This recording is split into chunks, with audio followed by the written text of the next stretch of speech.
슈퍼전대의 최종 보스는 대부분 강력한 카리스마나 압도적인 힘을 보여줄 때가 많습니다. 이는 슈퍼전대가 최종적으로 싸울 상대인 것은 물론 대부분 한 조직의 수령이다 보니 어찌 보면 당연한 것인데요. 그러나 몇몇 최종 보스들은 분명 최종 보스는 맞는데 지금까지 본 녀석들과는 상당히 다른 특이한 특징을 가진 캐릭터들도 있습니다. 오늘 알아볼 캐릭터들은 슈퍼전대 속 가장 특이한 최종 보스입니다. スパイがいるということか。ちっぽけな世界の庶民どもがつまらん小細工を。いいだろう、王族の力を見せてやる。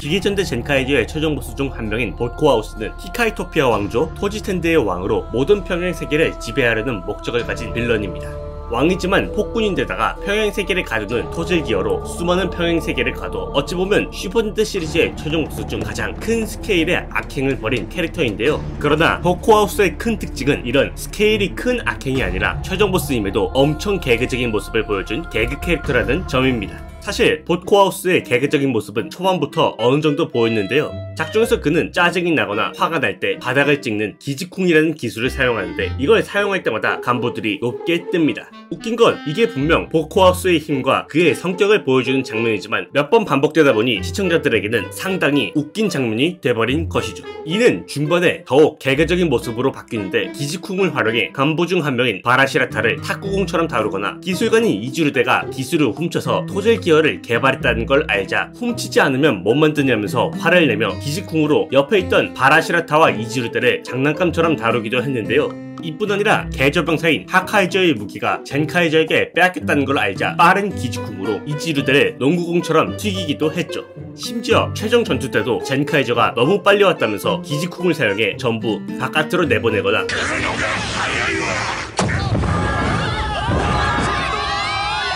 다른 전대의 힘을 사용하며 전투를 하던 중 고레인저의 힘을 쓸 때는 필살기 치고는 상당히 웃긴 기술을 쓰는 등 분명 강력한 건 맞는데 웃긴 모습이 많이 보였습니다.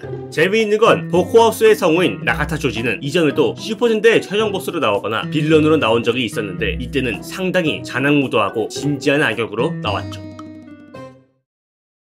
条件は一つ。人間界を掌握したやつが次のボスだ。最も力のあるやつにこのドグラニオエア軍が築いた全てを譲ってやる。 쾌도전대 루팡 레인저 vs 경찰전대 팩트레인저의 최종 보스 중 한 명인 도그라니오 야부는 이세계 범죄자 집단 갱글러의 수령인 빌런입니다. 그는 과거 아르센 루팡이 가지고 있던 세계를 멸망시킬 수 있는 보물 루팡 컬렉션을 모조리 강탈해 조직원들에게 나눠주고 이로 인해 갱글러를 세계 최강의 범죄 집단으로 만들기도 했는데요. 이런 그에게 가장 특이한 특징이 있다면 바로 그의 목적이 지구 정복이 아니라는 것입니다. 대부분의 슈퍼전대의 악의 조직 수령은 지구를 정복하거나 파괴하려는 목적을 가지고 있지만 도그라니오 야부는 자신의 후계자를 찾는다는 독특한 목적을 가지고 있는데요. 이는 대놓고 처음부터 갱글러 괴인들을 모아 지구를 정복하는 자에게 자신이 쌓은 모든 것을 물려주겠다고 하여 갱글러 괴인들이 지구를 침략하려고 한 것이었죠. 그러나 이보다 더욱 특이하면서 소름이 돋는 건 그가 이 일을 벌인 진짜 목적 때문입니다. 루팡 컬렉션을 강탈하고 루팡을 죽인 것이 그저 재미있을 것 같아서 했다고 하거나 처음 후계자를 뽑는 과정을 말할 때 지금까지 한 모든 악행들이 지겹다고 하는 등 작중에서 여러 번 그의 진짜 성격을 드러내는 듯한 장면이 나오는데요. 楽しい人生だったが少々飽きた。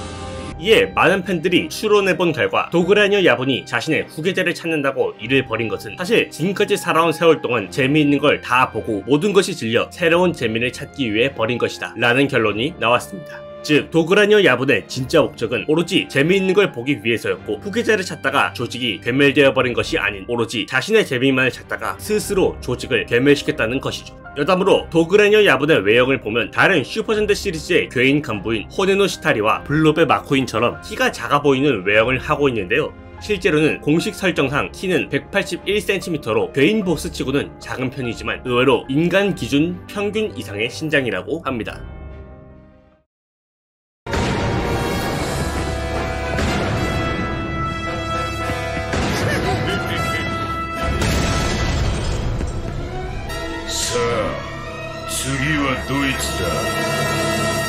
우주전대 큐레인저의 최종 보스인 돈 아르바기는 우주확보 자크메터의 수령이자 작품을 시작할 때부터 88개의 성자기를 지배한 엄청난 규모의 악행을 저지른 빌런입니다. 슈퍼전대 시리즈에서 시작하기 전부터 이 정도의 스케일의 악행을 벌인 악역은 현재까지도 돈 아르마기가 유일하다 싶을 정도로 많은 팬들은 슈퍼전대 역사에 남을 최강의 악역이 될 것이라고 기대했는데요. 그러나 이런 스케일을 무색하게 할 만큼 심각하게 좋지 않은 특징이 하나 있는데 바로 최종 보스 치고는 상당히 많이 죽었다는 것이죠. 그의 첫 번째 죽음은 신전사인 오토리 츠루기의 회상에서 먼저 나오는데 당시에 츠루기는 자신의 힘을 전부 사용해 돈 아르마기를 쓰러뜨렸다고 하는데요. 이후 과거로 시간여행을 했을 때 우주를 지배하는 악의 조직 수령답게 강력한 모습을 많이 보여줬지만 그래도 큐레인저의 고전 끝에 쓰러뜨리는데 성공했죠.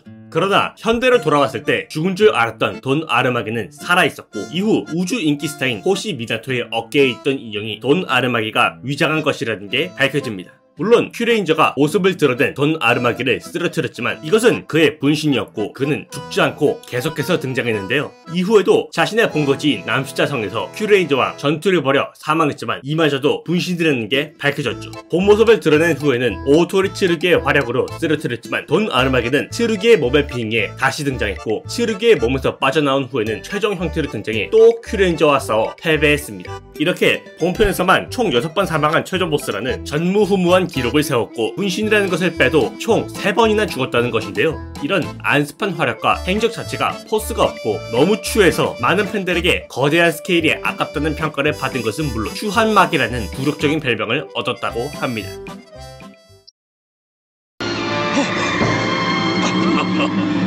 ワープも動けまい。しかもその秘密兵器は一度吸い付いたら絶対に離れない。度重なるバイオマンめ、栗と苦しみ抜いて死んでもらおうか。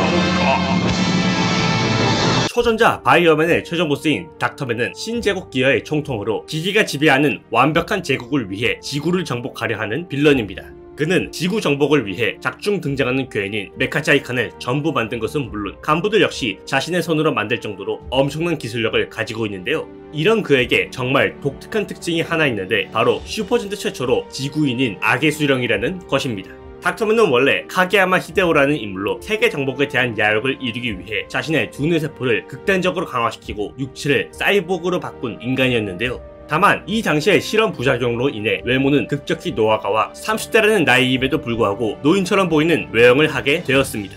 그러나 실험 자체는 성공적이어서 작중 그 누구보다도 뛰어난 지능을 가진 것은 물론 기술력마저 뛰어나 외계 기술이라 생각될 정도의 오버 테크놀로지를 마음껏 사용하는데요. 이뿐 아니라 자신의 부하들이 쿠데타를 일으키자 이를 예상해 자신의 대역이 암살당하게 하고 바이오맨과 쿠데타를 일으킨 부하들을 속이는 지능적인 면모를 보이기도 합니다.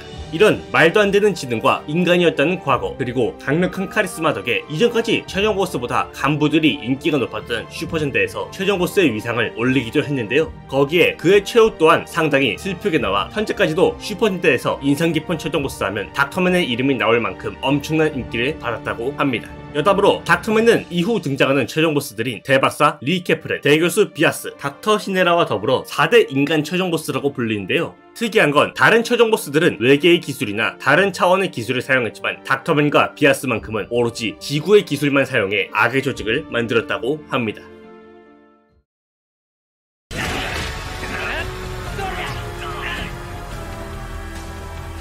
라이ト、てめえを潰して地上のキラキラも全部潰す。世界は真っ暗でちょうどいい。 열차선대 토큐저의 최종 보스인 제트는 작중 악의 조직인 섀도우 라인의 황제입니다. 작중에서 섀도우 라인은 세계를 지배하기 위해 어둠의 역을 세워 사람들의 어둠을 늘리는 것으로 세력을 확장시키는데요. 이렇듯 이름부터 어두운 것과 관련된 섀도우 라인이지만 정작 그들의 수령인 제트는 역대 슈퍼전대 최종 보스들과 비교해봐도 상당히 이질적인 특징을 가지고 있습니다. 바로 자신이 다스리는 섀도우 라인의 목적과 완전히 반대되는 반짝임을 동경한다는 것인데요. 작중에서 그는 처음 등장할 때부터 성으로 가던 도중 지루하다며 유원지에서 내리는 기행을 벌이는 것은 물론 유원지 마스코트가 가지고 있던 별풍선을 받고 좋아했습니다. 이후 토큐 1호인 라이토와 만났을 때 유원지의 모든 것들이 반짝반짝 빛난다면서 기뻐하는 건 물론 라이토가 제트에게 반짝인다 하자 엄청 기뻐하는 모습을 보이는데요. 거기에 한술 더 떠 섀도우 라인의 간부들 앞에서 어둠의 시대는 갔고 이제 빛의 시대라고 말하기까지 했죠. 이런 그의 반짝임에 대한 동경은 계속 이어졌는데 섀도우 라인의 성에 미러볼을 달아 반짝이는 걸 즐기거나 유일하게 이름에 빛나는 것이 들어가 있는 그리타 양에게 섀도우 라인의 주민 주제에 반짝인다며 그녀에게 흥미를 느꼈습니다. 이뿐 아니라 그의 괴인태에 대한 평가에도 반짝임에 대한 동경이 고스란히 드러나는데 그리타 양을 흡수한 괴인태에서는 반짝임을 얻었다며 좋아했지만 반대로 어둠을 흡수해 강해진 제트신의 형태에서는 극도로 혐오하는 모습을 보였죠. 심지어 라이토가 반짝임을 포기하고 어둠의 토큐 1호가 되자 그에게 실망을 넘어서 분노한 것은 물론 자신이 갖지 못하는 반짝임을 없애기 위해 온 세상을 어둠으로 덮으려고 했지만 토크저에게 패배한 후 그들의 반짝이는 모습을 보며 그의 반짝임에 대한 동경은 여전하다는 것을 보여줬는데요. 이런 독특한 캐릭터성과 최종 보스임에도 드러나는 불안정성과 고뇌 그리고 여운이 남는 그의 드라마 덕에 현재까지도 최고의 최종 보스 중 한 명으로 뽑힌다고 합니다.